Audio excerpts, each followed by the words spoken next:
और प्रीति से रोना आता है, तड़पना आता है।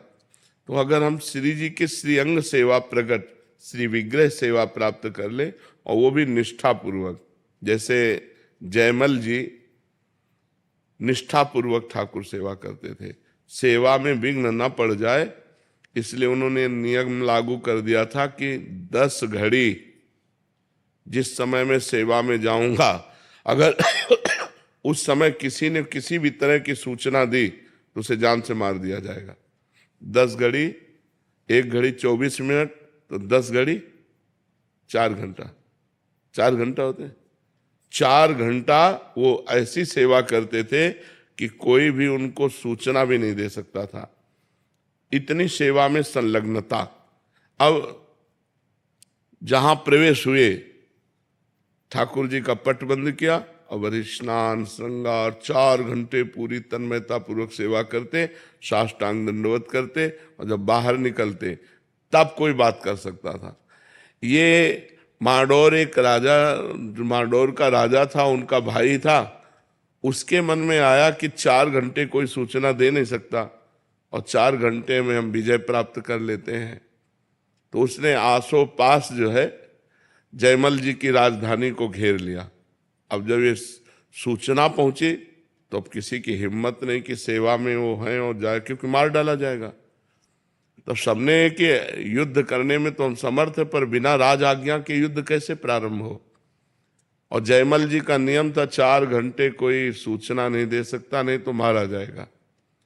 तो ये हुआ, राजमाता से प्रार्थना की कि आपको नहीं मारेंगे, जो जयमल जी की माँ थी, आप जाके केवल आज्ञा भर ले आओ।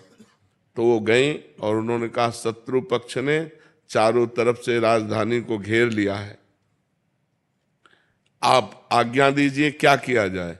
तो उनका राम जो करेंगे वो सब भली होगी, पीछे मुड़कर नहीं देखा, सेवा नहीं रोकी, और कहा जो राम करेंगे वो भली ही होगी, भगवान जो करेंगे वो भली ही होगी, जाओ। वो वापस चली गई, तो आज्ञा तो हुई नहीं।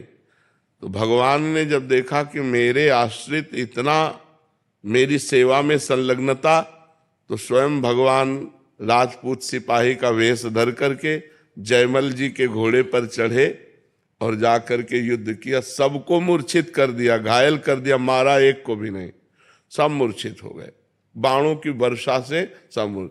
अब जयमल जी जब 4 घंटा अपनी सेवा करके निकले, तब उन्होंने कहा हमारा घोड़ा लाओ, मैं अभी शत्रु पक्ष को उत्तर देता हूं। तो घोड़ा हाँफ रहा था और पसीना से लथपथ था। तो उनका ऐसा लग रहा है ये तो बहुत युद्ध करके आ रहा है, ये घोड़ा हाँफ क्यों रहा है हमारा। किसी ने कहा इसका तो कोई पता नहीं, पसीना पसीना घोड़ा।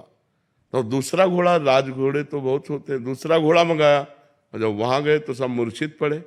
तो जो शत्रु पक्ष का राजा था उसको चेतना दिलाई, जो ही चेतना दिलाई, सो जयमल जी के हाथ जोड़ के कहा मुझे एक बार उस सैनिक के दर्शन करा दो, जो आपका एक सिपाही आया इतना बलवान